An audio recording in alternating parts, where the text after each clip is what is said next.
Agora, a Bíblia tem muito a dizer a respeito de sensualidade e lascívia e depravação. A palavra lascívia significa a tendência de incitar desejos sensuais. Sensualidade significa o apelo proposital aos sentidos físicos para satisfação pessoal. Talvez lendo um livro pornográfico ou assistindo um filme impróprio. A Bíblia diz que devemos nos abster das paixões carnais, da sensualidade, que fazem guerra contra a alma. Elas estão em guerra contra a sua alma e seu espírito. E a Bíblia diz que devemos nos abster delas, ficar longe delas. E então a Bíblia usa outra palavra, réprobo. Agora, isso se refere a pessoas totalmente depravadas, de consciências mortas ou cauterizadas, não sabem mais corar.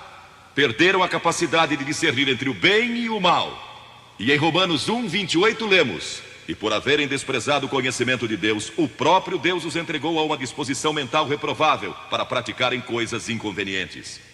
Ou seja, Deus desistiu deles dizendo: vão em frente, gozem toda depravação e toda sensualidade que quiserem, não vou perturbá-los. Ainda não. Mas saibam que seus pecados os acharão e prestarão contas no dia do juízo. E Paulo, escrevendo ao jovem Timóteo, disse: também estes resistem à verdade, homens de todo corrompidos, réprobos quanto à fé. Em outras palavras, rejeitaram a Cristo por tanto tempo que suas consciências se cauterizaram e seus corações se endureceram. E mesmo que o Espírito de Deus lhes fale, eles não podem ouvir. É por isso que é importante que você aceite a Cristo quando é jovem. É importante que venha a Cristo agora. Se o Espírito de Deus está falando com você, entregue a sua vida a Cristo. Porque o dia pode chegar em que a sua consciência esteja morta e você não possa mais ouvir a voz de Deus. Ela disse: não. Mas Vasti, você vai perder o trono, vai perder suas riquezas, pode até perder sua vida. Ela disse: minha resposta é não. Qual é a sua resposta hoje àquelas coisas que são erradas? À mentira, à lascívia, à cobiça, ao preconceito racial? Qual vai ser? Você vai disciplinar seu corpo? Vai permanecer firme às convicções que Cristo e a Bíblia ensinam? Ou vai ceder e seguir pelo caminho largo que leva à destruição? Ou vai entrar pela porta estreita e pelo caminho apertado que conduz à vida eterna? Qual vai escolher? Você tem uma escolha hoje. Deus nunca vai forçá-lo a escolher. E então houve um outro jovem, um jovem chamado Daniel.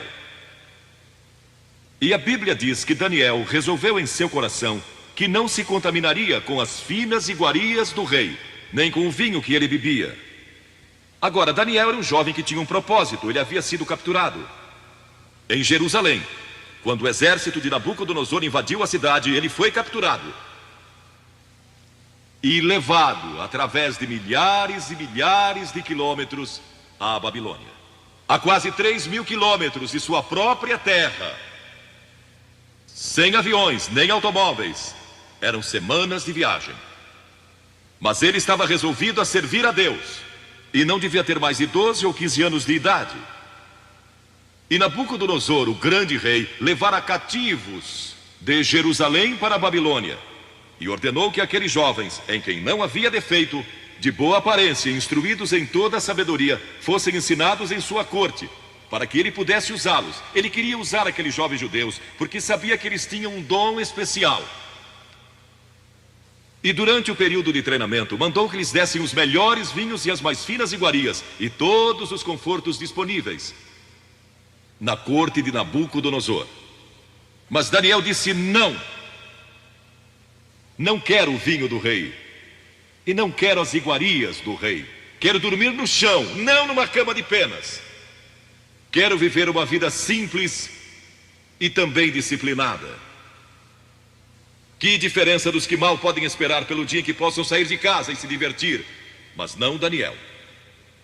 Daniel estava longe de casa e ninguém saberia se ele fizesse algumas dessas coisas.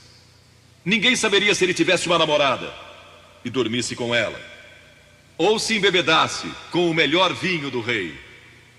Ninguém saberia lá em Jerusalém, e ele poderia ter se tornado muito popular.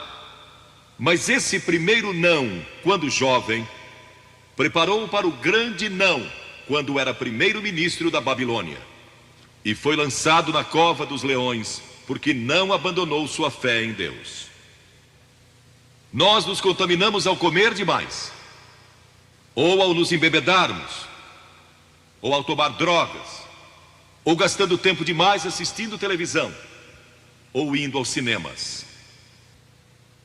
Jesus declarou em Lucas capítulo 21: acautelai-vos, para que nunca vos suceda que os vossos corações fiquem sobrecarregados com as consequências da orgia e das preocupações deste mundo, e para que aquele dia não venha sobre vós repentinamente. O apóstolo Paulo disse: não disponhais para a carne no tocante às suas concupiscências. E Pedro disse: porque basta o tempo decorrido para terdes executado a vontade dos gentios, tendo andado em dissoluções, concupiscências e em detestáveis idolatrias. A Bíblia diz que devemos disciplinar nossas mentes e também nossos corpos, e disciplinar o coração pela nossa fé em Cristo. E então houve outro jovem chamado José, que foi vendido para o Egito pelos seus irmãos e se tornou escravo de um homem chamado Potifar. E Potifar tinha uma linda esposa, e José era forte e bonito. E em Gênesis, no capítulo 39, se quiserem ler a história, lemos a respeito da tentação de José. A esposa de Potifar se apaixonou por José, porque José se tornou mordomo de toda a casa de Potifar, cuidando dos seus negócios. E ela viu aquele belo jovem, viril e de boa aparência, andando pela casa e pelo jardim, cuidando dos negócios todos os dias, e ela o cobiçou. E disse: deita-te comigo. Ele disse: não. E acrescentou: não posso fazer isso ao meu senhor, que me confiou tudo o que tem, exceto sua esposa. Não posso pecar contra Deus, o Deus dos meus pais. Ele estava longe de casa, lá no Egito, quem saberia?